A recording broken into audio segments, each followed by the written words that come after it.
roughly what my birth date is by the decay of the umbilical cord that was still attached to me. So, I do not know where my parents were. I don't know exactly what, like, part of Korea, just because I was found at a police station in South Korea. But I ended up in Mr. Kim's orphanage, which everybody named Kim. So that was my first last name, Kim Young-soo. So, when I eventually got adopted by an American couple, and they retained some documents and information about my care, which it would be translated into English, and talked about, like, you know, my weight and my height and my progression. They talked about how I was actually found with infections all over my body, and he suspected my birth mother had pneumonia, which was carrying me. So, was the reason why my visual and hearing, I'm actually deaf-blind.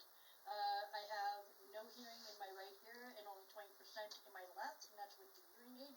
I have LP on my left side, and my right eye is a complete pinhole. It's all dark except for a pinhole, which is a 700 vision range.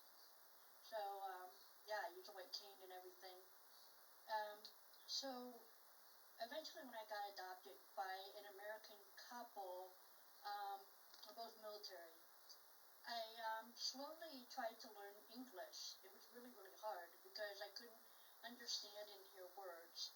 I had a little bit of Korean already, and it was an interesting upbringing. I remember a lot of stuff happening to me, and I came to America about 2 years old, and I remember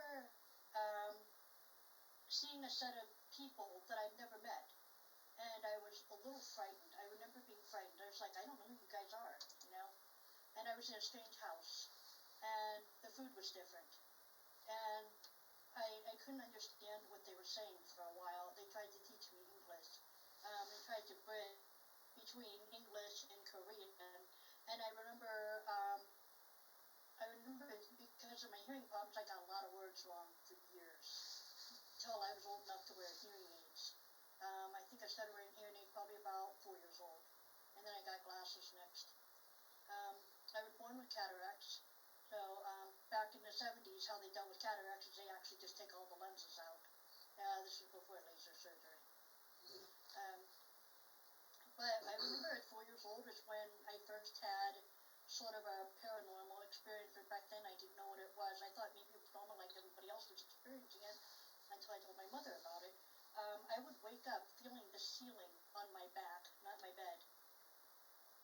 And because the lights were off, I couldn't really tell, but I could tell it was the ceiling because we had the rough ceiling, and it was a plaster's type.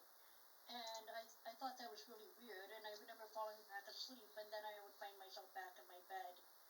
And as I got older, I started seeing things in my third